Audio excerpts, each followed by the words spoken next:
भी मैत्री इंस्टीट्यूट की इस सामान्य अध्ययन की कक्षा में आपका स्वागत है। आज का विषय होगा हम लोगों का भारतीय संविधान का निर्माण। भारतीय संविधान का निर्माण हम लोग पढ़ रहे हैं और आज इस अध्याय की ये अंतिम कक्षा होगी। अर्थात आज हम लोग संविधान बना पाने में सफल होने वाले हैं। इसके पूर्व की कक्षा में हम लोगों ने संविधान सभा का गठन कर लिया था। अब संविधान सभा को संविधान निर्माण के लिए कार्य करना प्रारंभ करना था, जो आज शुरू होने जा रहा है। क्लास की शुरुआत थोड़ा सा अलग ढंग से हम लोग कर रहे हैं। कुछ बातें पहले से लिखी हुई हैं, जिसे ठीक से समझते हुए हम लोग आगे बढ़ेंगे। तो भारतीय संविधान के निर्माण की बात हम लोग शुरू करेंगे संविधान सभा के पहली बैठक से। जब संविधान सभा की प्रथम बैठक हुई तो प्रथम बैठक से हम लोग बात शुरू करेंगे। प्रथम बैठक 9 दिसंबर 1946 को संपन्न हुई पुरानी संसद भवन के केंद्रीय कक्ष में। पुरानी संसद भवन इसलिए कह रहे हैं क्योंकि इस समय आपको पता है कि नई संसद भवन का निर्माण हो गया है और अब पुरानी संसद भवन में संसदीय कार्यवाही नहीं चल रही है।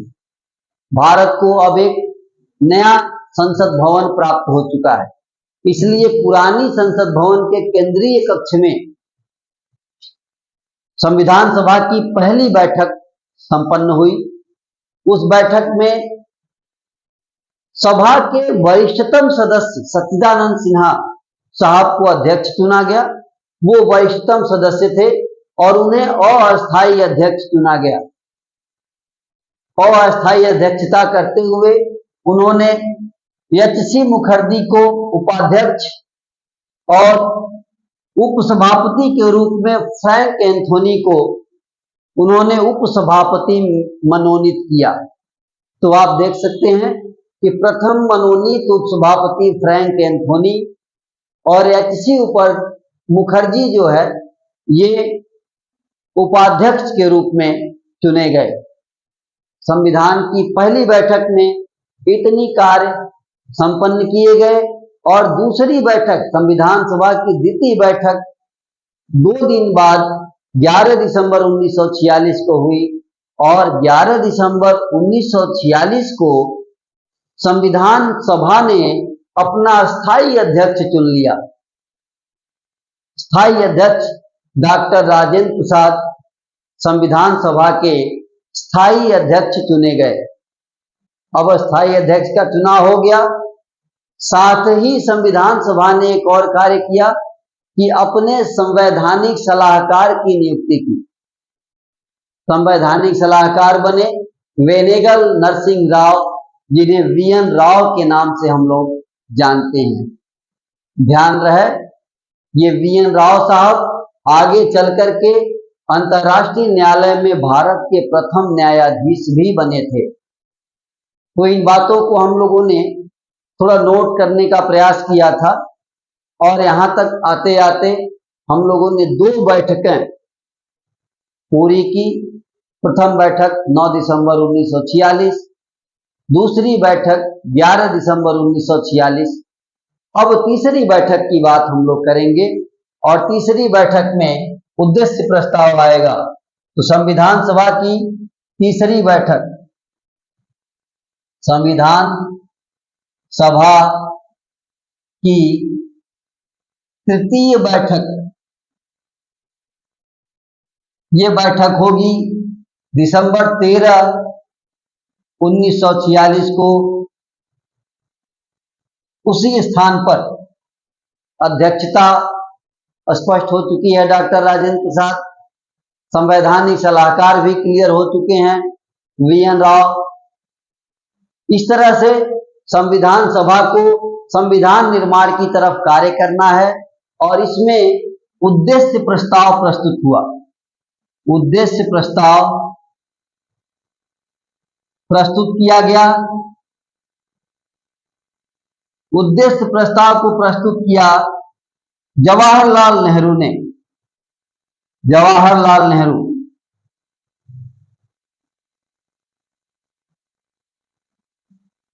तो जवाहरलाल नेहरू ने संविधान के निर्माण के लिए जो तीसरी बैठक हुई उसमें संविधान का उद्देश्य प्रस्ताव प्रस्तुत किया 13 दिसंबर 1946 को, और 22 जनवरी 1947 को उद्देश्य प्रस्ताव 22 जनवरी 1947 को स्वीकृत हुआ। तो उद्देश्य प्रस्ताव पर लंबी बहसें हुई और अंततः 22 जनवरी 1947 को उद्देश्य प्रस्ताव संविधान सभा ने स्वीकार कर लिया। अब थोड़ी सी बात हम लोग उद्देश्य प्रस्ताव पर करेंगे कि उद्देश्य प्रस्ताव में क्या था।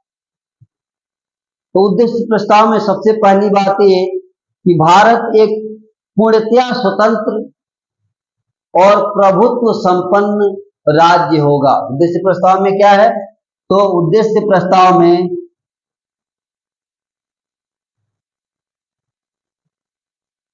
प्रस्ताव में क्या है, इस चीज को देखेंगे हम लोग।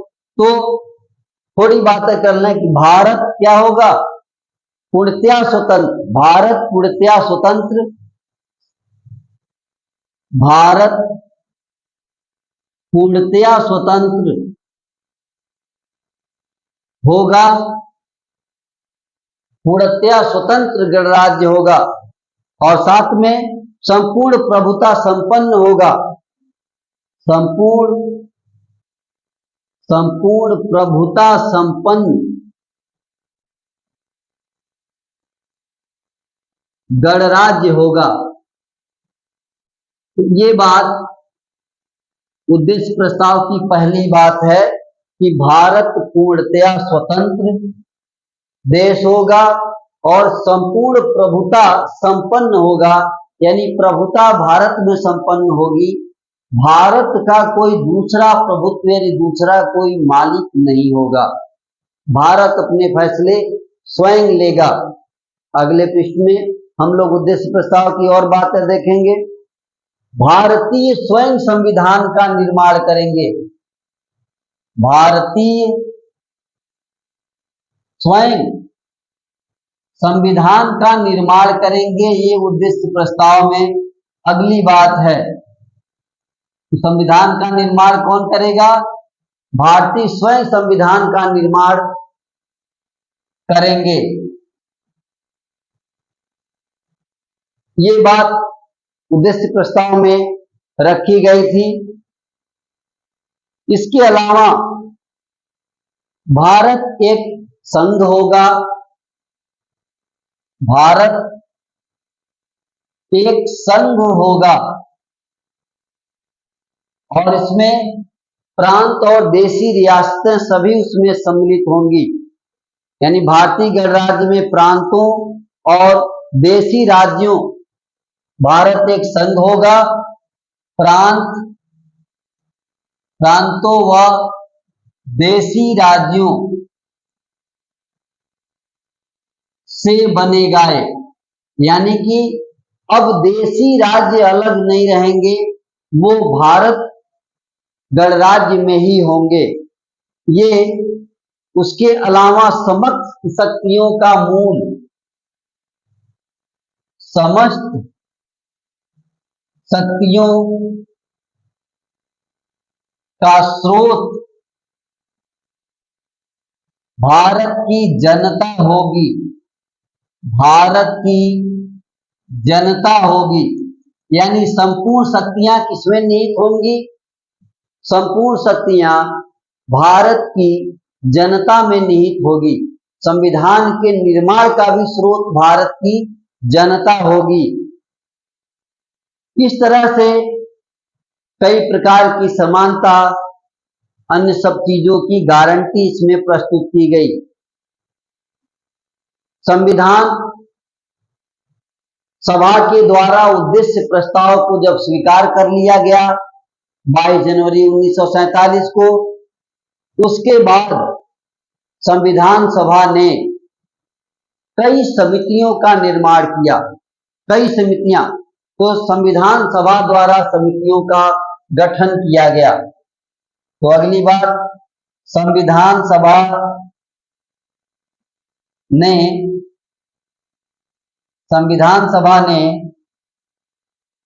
समितियों का निर्माण किया, समितियों का गठन किया। दो प्रकार की समितियां बनाई गई। समितियां दो प्रकार की थी, ये देख लें हम लोग। समितियां जो थी वो दो प्रकार की थी। दो प्रकार की कौन कौन समितियां थी, इसको देखेंगे हम लोग। एक प्रक्रिया संबंधी समिति, प्रक्रिया संबंधी समिति पहली समिति थी, और दूसरी समिति विषय संबंधी समिति थी। विषय संबंधी समिति, दूसरी समिति विषय संबंधी समिति, और पहली समिति प्रक्रिया संबंधी समिति। दो प्रकार की समितियां बनाई गई। इनको भी हम यही जान लें कि प्रक्रिया संबंधी जो समिति थी वो संविधान के निर्माण की प्रक्रिया पर बात कार्य करेंगे। यानी ये समिति संविधान निर्माण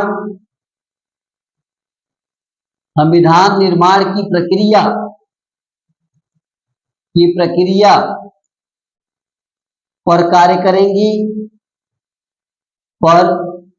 कार्य करेंगी, जबकि विषय संबंधी जो समिति होगी यह संविधान निर्माण का कार्य करेगी।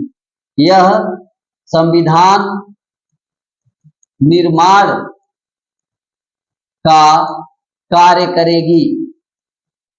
तो इस तरह से आपने देखा कि ये दो समितियां, एक समिति जो प्रक्रिया संबंधी समिति है ये प्रक्रिया पर काम करेगी, लेकिन विषय संबंधी जो समिति है ये समिति ही क्या करेगी, संविधान का निर्माण करेगी, संविधान के निर्माण का कार्य करेगी।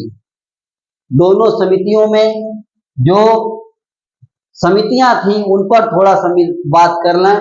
तो पहली समिति जो प्रक्रिया संबंधी समिति थी, प्रक्रिया संबंधी समिति,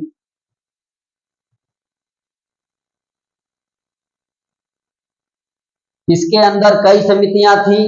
इसके अंदर जो समितियां थी उनको देखें। प्रक्रिया नियम समिति, कई समितियां जैसे प्रक्रिया नियम समिति एक समिति हुई। दूसरी समिति का नाम है सभा समिति। सभा समिति एक समिति है अधिकार समिति। ये समिति हुई अधिकार समिति। इसके अलावा परिचालन समिति, परिचालन समिति। इसके अलावा हिंदी व उर्दू अनुवाद समिति। तो हिंदी और उर्दू को, इन भाषाओं को जरूरत के अनुसार अनुवाद करने, तो इस प्रकार की कुछ समितियां थी जो प्रक्रिया समिति के अंतर्गत थी। अब हम लोग बात करेंगे दूसरी वाली जो समिति थी, दूसरी वाली समिति का नाम विषय संबंधी समिति। विषय संबंधी समिति। अब इस पर बात कर लें कि इसमें कौन कौन सी समितियां थी।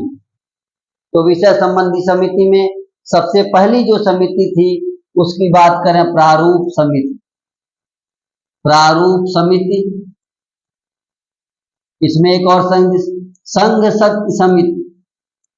संघ शक्ति समिति। तो प्रारूप समिति, संघ शक्ति समिति, संघीय संविधान समिति, संघीय संविधान समिति,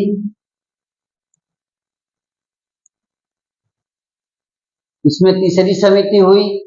चौथी समिति जो है प्रांतीय समिति या प्रांतीय संविधान, प्रांतीय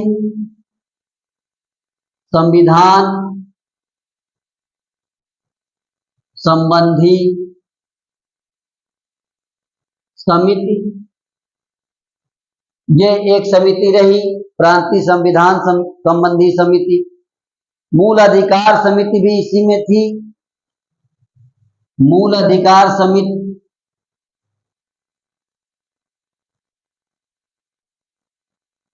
मूल अधिकार समिति वो भी इसी में, विषय संबंधी समिति में।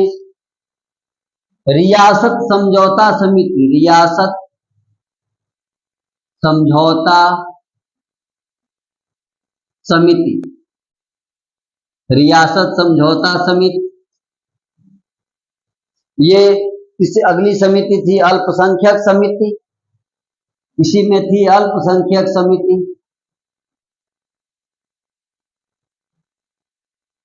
अल्पसंख्यक समिति, इसमें झंडा समिति भी थी, झंडा समिति। तो एक समिति और झंडा समिति, और एक और समिति की बात कर लें, परामर्श समिति, परामर्श समिति, ये अगली समिति थी परामर्श समिति।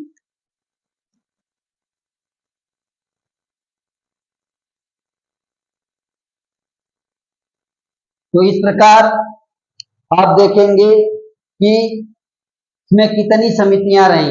विषय संबंधी समितियों में ये समितियां प्रारूप समिति, संघ शक्ति समिति, संघीय संविधान समिति, प्रारूप संविधान संबंधी समिति, मूल अधिकार समिति, रियायत समिति, रियासत समिति, अल्पसंख्यक समिति, झंडा समिति और परामर्श समिति, इतनी समितियां विषय संबंधी समितियां रही। इसके पश्चात जो कार्य हुआ, बात करते हैं कि प्रक्रिया संबंधी समिति थी, वो प्रक्रियागत चीजों को हल करने के लिए बनाई गई थी। और आपने देखा कि विषय संबंधी जो समिति थी वह समिति संविधान के निर्माण के लिए बनाई गई थी। अब आगे जो है कार्य प्रारंभ हुआ, अब उसको देखते हैं हम लोग। तो आगे हुआ कि परामर्श समिति ने बात को शुरू किया और 17 मार्च 1947 को संविधान की प्रमुख विशेषताओं के संबंध में बैठक हुई। 17 मार्च 1947, तो चलेंगे 17 मार्च 1947 को परामर्श समिति ने 17 मार्च 1947 को संविधान संबंधी या संविधान के प्रमुख विशेषताओं के संबंध में सदस्यों के विचार जानने की बात की। तो 17 मार्च 1947 को परामर्श समिति ने संविधान की प्रमुख विशेषताओं, संविधान की प्रमुख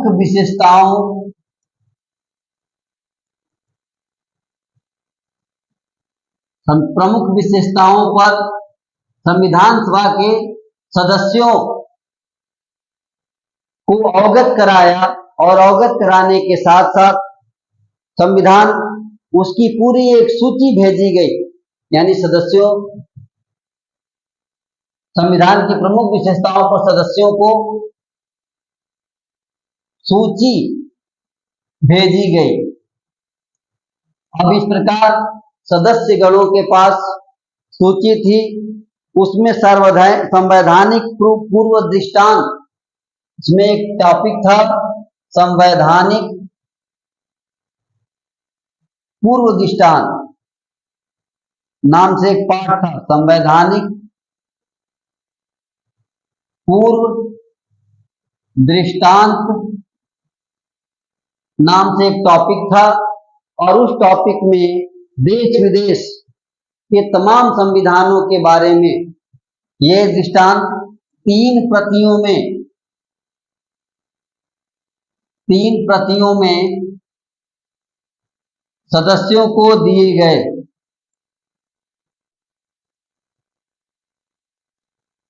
सदस्यों को दिया गया। इसके अंतर्गत 60 देशों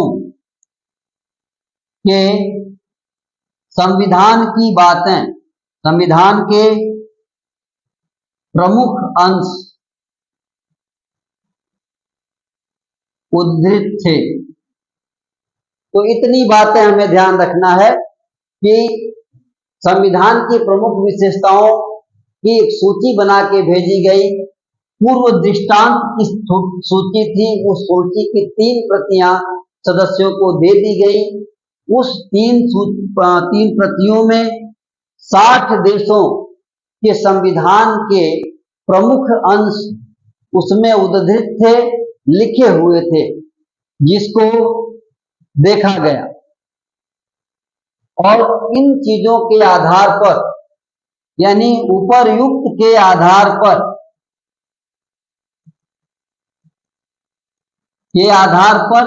परामर्श समिति ने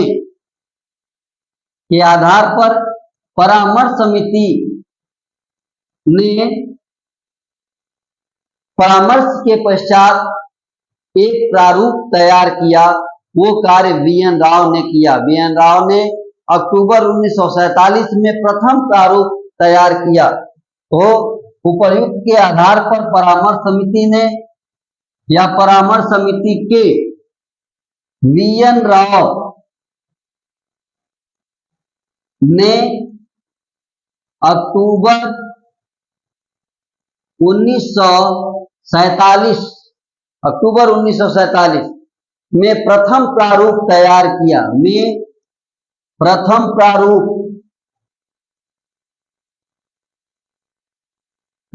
किया।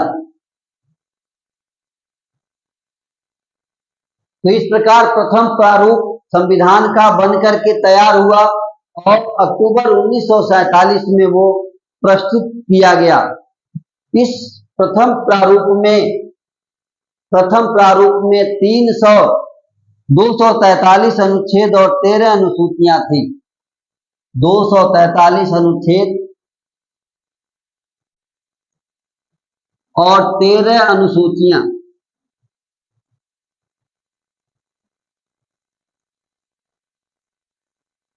प्रथम प्रारूप में 243 अनुच्छेद और 13 अनुसूचियां प्रथम प्रारूप में रखे गए थे।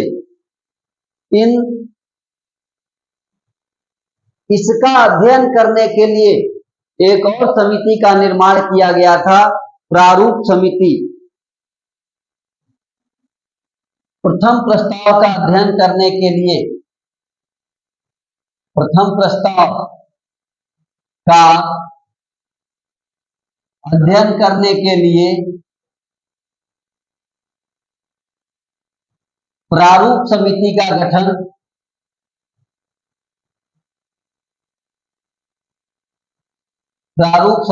गठन किया गया और ये 29 अगस्त 1947 को किया गया।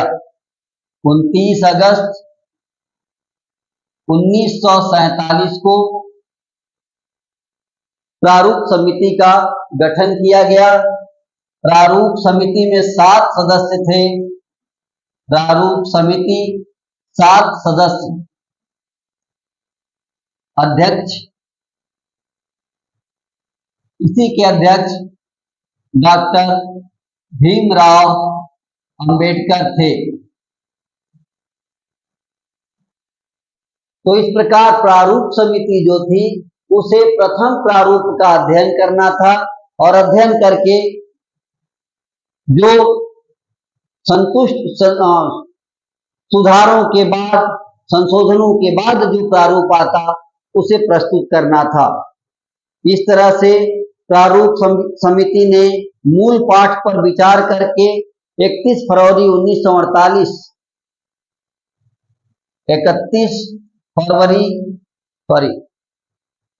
21 फरवरी 21 फरवरी 1948, 21 फरवरी 1948 को प्रथम प्रारूप पर विचारों के बाद संविधान सभा के समक्ष प्रस्तुत किया। 21 फरवरी 1948 को प्रथम प्रारूप संविधान सभा के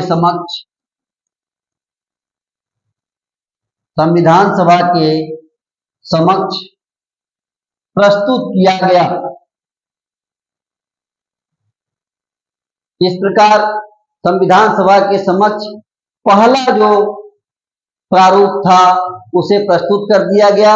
प्रथम प्रारूप में अब 315 अनुच्छेद और 8 अनुसूचियां, प्रथम प्रारूप में 315 अनुच्छेद, 8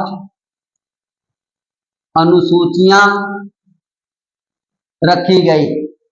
तो प्रथम प्रारूप का जो 21 फरवरी 1948 में रखा गया, प्रथम प्रारूप का जो प्रारूप है वो इस प्रकार है कि 315 अनुच्छेद और 8 अनुसूचियां इसमें शामिल की गई। अब संविधान सभा के सदस्यों ने अपना तमाम सुझाव प्रस्तुत किया, टिप्पणियां, आलोचनाएं और सुझाव संविधान सभा के सदस्यों द्वारा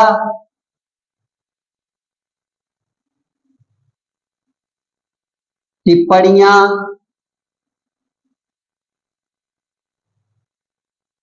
आलोचनाएं और सुझाव आए। इस प्रकार आपने देखा कि संविधान सभा के समक्ष जब इसे रखा गया तो संविधान सभा के सदस्यों ने कुछ टिप्पणियां की, कुछ आलोचनाएं किए और कुछ सुधार प्रस्तुत किए और इस प्रकार 26 अक्टूबर 1948 को संविधान सभा का अगला प्रारूप प्रस्तुत किया गया। तो इन टिप्पणियों, आलोचनाओं और सुझावों पर विचार करने के बाद 26 अक्टूबर 1948 को यानी विचारोपरांत 26 अक्टूबर 1948 को प्रारूप जो है प्रस्तुत किया गया। तो संविधान का प्रारूप प्रस्तुत किया गया। अब ये इसमें भी जो है अब इसकी प्रतिलिपियां सदस्यों को प्रदान की गई। इस प्रस्तुत के साथ साथ क्या प्रस्तुत किया गया, इनकी प्रतिलिपियां सदस्यों को उपलब्ध कराई गई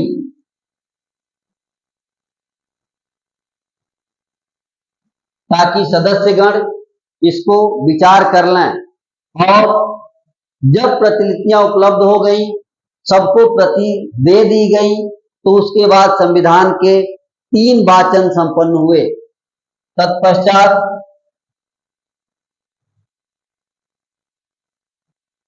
संविधान के 3 वाचन यहां विचार विमर्श है, विचार विमर्श। तो विचार विमर्श 3 स्तर पर विचार विमर्श हुए। तो 3 वाचन हुआ। प्रथम वाचन यह वाचन चला 4 नवंबर 48 से 9 नवंबर 48 तक। 4 नवंबर 1948 से 9 नवंबर 1948 तक ये प्रथम वाचन का समय था। दूसरा वाचन 15 नवंबर 48 से 17 अक्टूबर द्वितीय वाचन ये आगे बढ़ा 15 नवंबर 1948 से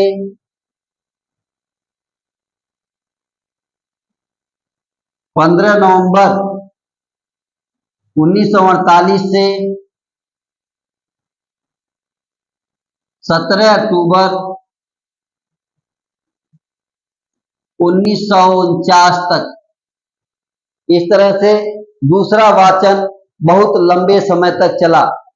दूसरे वाचन में बहुत सारे संशोधन आए, 7,635 संशोधन आए, 7,635 संशोधन आए। इसमें से सभी संशोधनों को तो नहीं, लेकिन 2,437 संशोधन स्वीकार किए गए। इतने बड़े मात्रा में संशोधनों को स्वीकार कर लिया गया और इस प्रकार संविधान को अंतिम रूप से तैयार करने के तरफ आगे बढ़ा गया। इस तरह से 7वें से 10वां अधिवेशन इसी में चला। इस द्वितीय वाचन में ही 7वें से 10वां अधिवेशन इसी के दौरान चला। लंबी बैठकें इसी में हुई द्वितीय वाचन में और अंततः तीसरे वाचन का समय आया 14 से 26 नवंबर।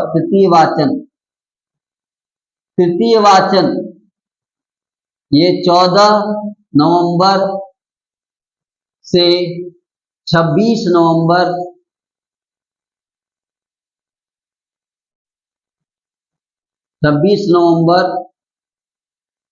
1949 तक चला।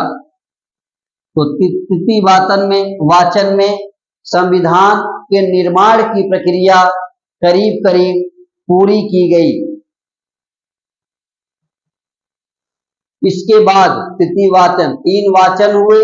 3 वाचन में 26 नवंबर 1949 को तीसरा वाचन पूरा हुआ और तीसरे वाचन के बाद प्रारूप समिति के अध्यक्ष डॉक्टर भीमराव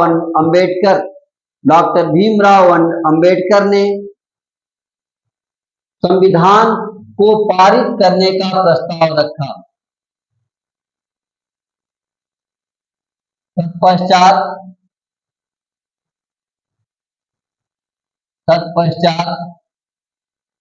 डॉक्टर भीमराव अंबेडकर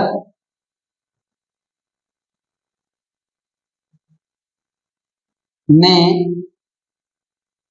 संविधान को पारित करने का प्रस्ताव रखा। संविधान को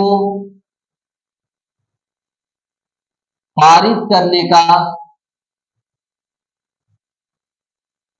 का प्रस्ताव रखा।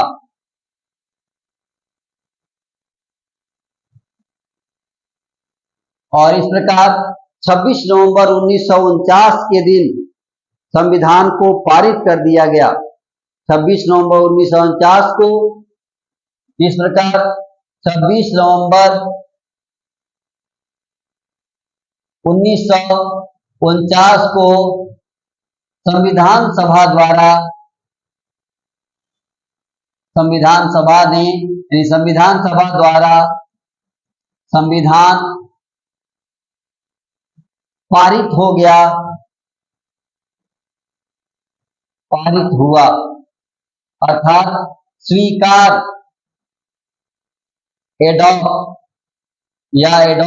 कर लिया गया।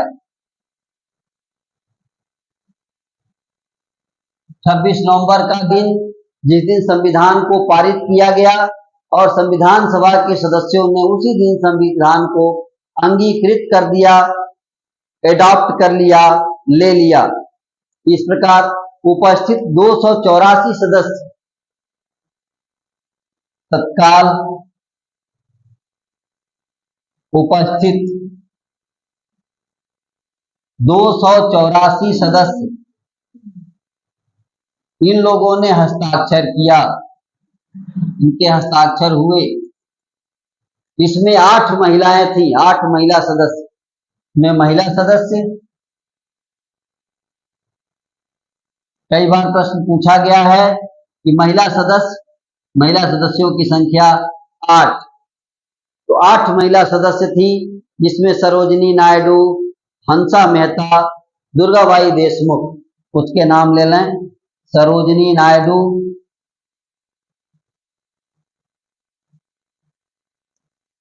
दुर्गाबाई देशमुख,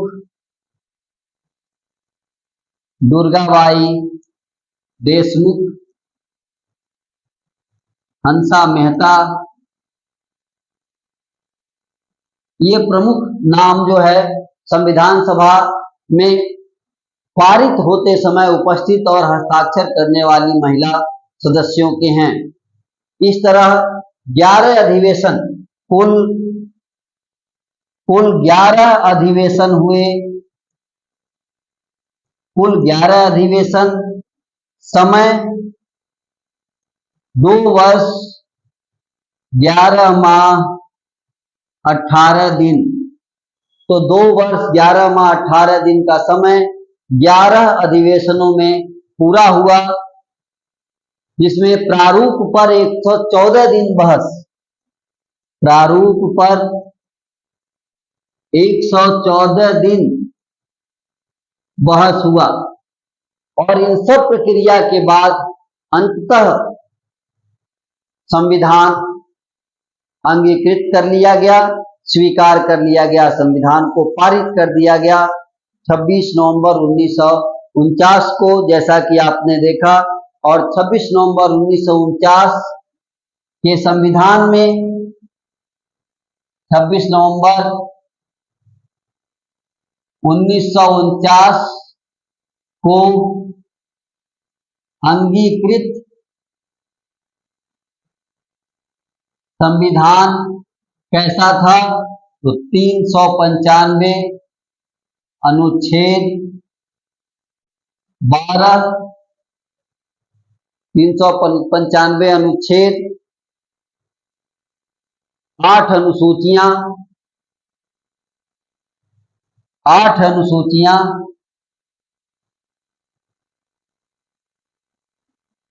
22 भाग, ये तत्कालीन संविधान में ये चीजें थी। और इस प्रकार 24 जनवरी 1950 को, 24 जनवरी 1950 12वां अधिवेशन, ये अंतिम अधिवेशन था, 12वां अधिवेशन अंतिम, सदस्यों के हस्ताक्षर हुए। संविधान को 26 जनवरी 1949 को लागू किया गया।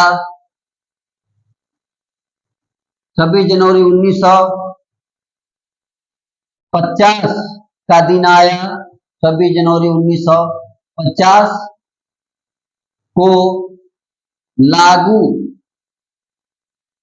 कमेंसमेंट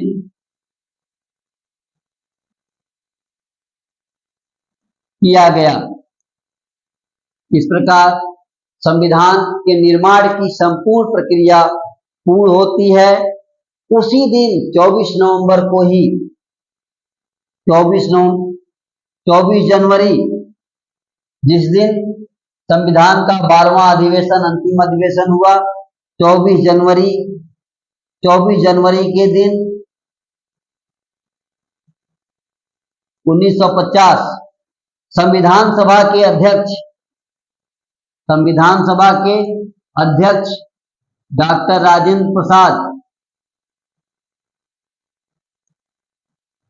राजेंद्र प्रसाद को राष्ट्रपति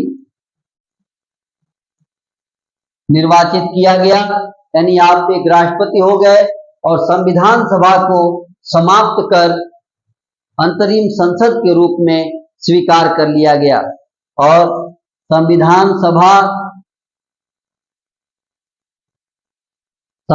सभा अंतरिम संसद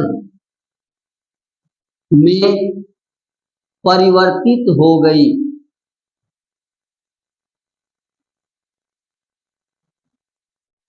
अंतरिम संसद में परिवर्तित हो गई। इस प्रकार संविधान बनते बनते संविधान सभा के अध्यक्ष डॉक्टर राजेंद्र प्रसाद राष्ट्रपति बने और संविधान सभा अंतिम जो स्थिति थी उसके अनुसार वो अंतरिम संसद में परिवर्तित हो गई। अब वही संसद का कार्य भी करने लगी। इस प्रकार संविधान को अंतिम रूप दिया गया। एक बार हम लोग इसे रिवाइज कर लेते हैं और फिर संविधान के निर्माण की संपूर्ण प्रक्रिया पूरी होती है। तो बात करते हैं संविधान के निर्माण की। पहली बैठक 9 दिसंबर 1946, वरिष्ठ सदस्य डॉक्टर सच्चिदानंद सिन्हा को अस्थायी अध्यक्ष। ये बैठक दिल्ली के पुरानी संसद भवन के केंद्रीय कक्ष में होती है। एस.सी. मुखर्जी को उपाध्यक्ष चुना गया और सच्चिदानंद सिन्हा ने फ्रैंक एंथोनी को प्रथम मनोनीत उपसभापति बनाया। तो प्रथम मनोनीत उपसभापति हुए और प्रथम बैठक के कार्य संपन्न हुए। संविधान सभा की दूसरी बैठक हुई 11 दिसंबर 1946 और इस बैठक ने अपना अस्थायी सदस्य चुना डॉक्टर राजेंद्र प्रसाद को। इसी दिन संवैधानिक सलाहकार के रूप में वेनेगल नरसिंह राव यानी वी.एन. राव को संवैधानिक सलाहकार के रूप में चुना गया। यही वी.एन. राव आगे चल करके अंतर्राष्ट्रीय न्यायालय में न्यायाधीश के रूप में प्रथम भारतीय न्यायाधीश के रूप में जाने गए। संविधान सभा की तीसरी बैठक 13 दिसंबर 1946 को हुई। उस दिन जवाहरलाल नेहरू ने संविधान का उद्देश्य प्रस्ताव प्रस्तुत किया। उद्देश्य प्रस्ताव जिसे 22 जनवरी 1947 को संविधान सभा ने स्वीकार कर लिया। उद्देश्य प्रस्ताव बहुत ही महत्वपूर्ण था, इसलिए इसके कुछ महत्वपूर्ण बातों को हम लोग ध्यान रखेंगे कि उद्देश्य प्रस्ताव में क्या था।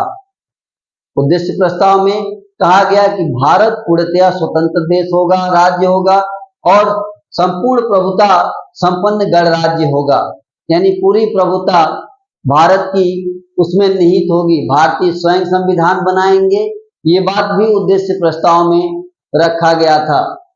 भारत एक संघ होगा और प्रांत और देशी राज्य भी उसमें सम्मिलित होंगे, ऐसा संघ भारत होगा। समस्त शक्तियां और निर्माण का संपूर्ण स्रोत भारत की जनता होगी। इस तरह से उद्देश्य प्रस्ताव में निम्नलिखित बातें सम्मिलित की गई थी। अंततः इन चीजों को करने के लिए संविधान सभा ने समितियों का गठन किया। दो तरह की समितियां बनाई गई, एक प्रक्रिया संबंधी समिति और दूसरी विषय संबंधी समिति। प्रक्रिया संबंधी समिति का काम था कि संविधान के निर्माण की प्रक्रिया पर कार्य करे, जबकि विषय संबंधी समिति का कार्य था कि वो संविधान का निर्माण करे। संविधान का निर्माण करेगी।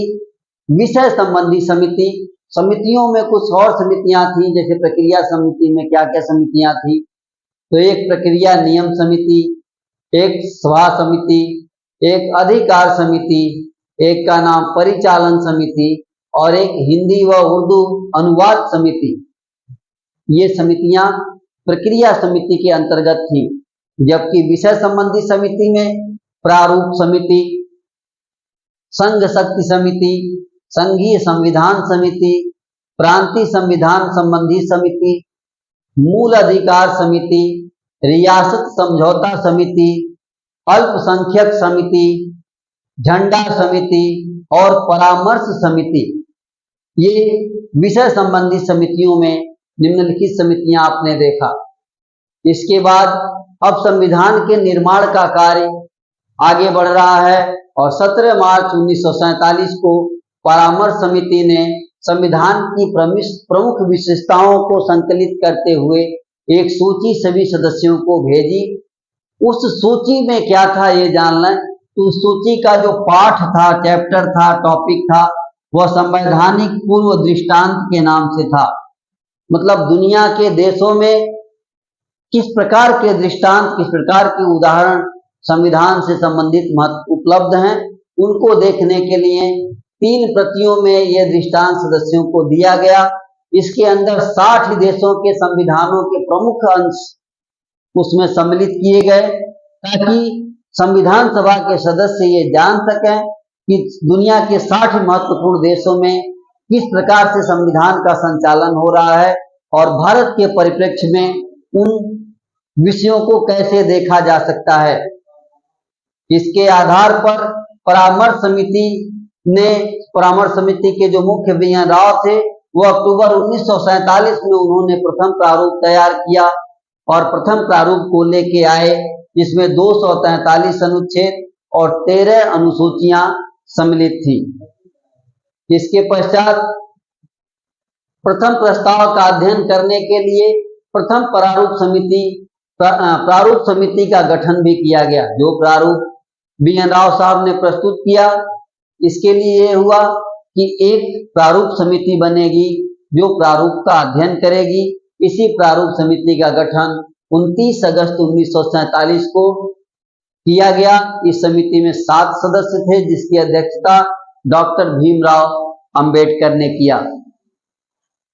आगे बढ़ते हैं तो 21 फरवरी 1948 को पहले प्रारूप पर, यानी जो पहला प्रारूप समिति ने तैयार किया, उस पहले प्रारूप को संविधान सभा के सामने प्रस्तुत किया गया। पहले प्रारूप में 315 अनुच्छेद और 8 अनुसूचियां थी। संविधान सभा के सदस्य लोग थे। संविधान सभा के सदस्यों ने प्रथम प्रारूप को अध्ययन करने के बाद तमाम टिप्पणियां की, तमाम आलोचनाएं की, तमाम सुझाव दिए और इन सभी सुझावों, आलोचनाओं और टिप्पणियों को संकलित करते हुए इसके बाद 26 अक्टूबर 1948 को संविधान का एक और प्रारूप प्रस्तुत किया गया। इनकी प्रतिलिपियां फिर से सदस्यों को उपलब्ध कराई गई और ये हुआ कि इसके बाद इन प्रतिलिपियों का अध्ययन करते हुए 3 बार बैठक होगी, विचार विमर्श किया जाएगा 3 स्तर पर। तो 3 वाचन किए गए। प्रथम वाचन का समय 4 नवंबर 1948 से 9 नवंबर 1948 तक प्रथम वाचन चला, यानी पहला जो विचार विमर्श करने का जो सेशन चला, उसका समय 4 नवंबर 48 से 9 नवंबर 48 तक था। सदस्यों ने विचार विमर्श किया। फिर दूसरा वाचन का समय आया 15 नवंबर 1948 से लेकर 17 अक्टूबर 1949 तक। ये करीब 1 साल तक ये विचार विमर्श चला। इसमें 7635 संशोधन आए। 2437 संशोधनों को स्वीकार भी कर लिया गया। 7वें से लेकर 10वां अधिवेशन द्वितीय वाचन में ही समाप्त हो गए। वर्षों ये अधिवेशन चलते रहे। अब अंततः तीसरा वाचन 14 नवंबर से लेकर 26 नवंबर 1949 तक चला और 26 नवंबर 1949 आते आते संविधान के निर्माण की संपूर्ण प्रक्रिया पूरी हो गई। इस वाचन के बाद डॉक्टर भीमराव अंबेडकर जो थे, उन्होंने संविधान के प्रारूप को पारित करने के लिए रखा और 26 नवंबर 1949 को संविधान सभा ने संविधान पारित कर दिया। संविधान के उस प्रारूप को स्वीकार कर लिया, अंगीकृत कर दिया, एडॉप्ट कर लिया। तत्कालीन उपस्थिति उस वक्त 284 थी। 284 सदस्यों ने उस पर हस्ताक्षर किए, जिसमें से 8 महिला सदस्य थी। कई बार ये प्रश्न पूछे गए हैं कि संविधान सभा में अंतिम समय कितनी महिला सदस्य थी, तो 8 महिला सदस्य थी, जिसमें प्रमुख नाम में सरोजिनी नायडू, दुर्गाबाई देशमुख, हंसा मेहता, ऐसी 8 महिलाएं उसमें उपस्थित थी। कुल 11 अधिवेशन संविधान के निर्माण में हुए। समय लगा 2 वर्ष 11 माह 18 दिन और प्रारूप पर 114 दिन तक बहस होता रहा। इन तमाम लंबे बहस और मैराथन प्रक्रिया के बाद भारत का संविधान 26 नवंबर 1949 को अंकित हुआ और उस अंगीकृत संविधान में 395 अनुच्छेद, 8 अनुसूचियां और 22 भाग थे जो हमारे संविधान में हैं। आज संशोधनों और परिवर्तन के बाद बदली हुई स्थिति का अध्ययन हम लोग आगे करेंगे।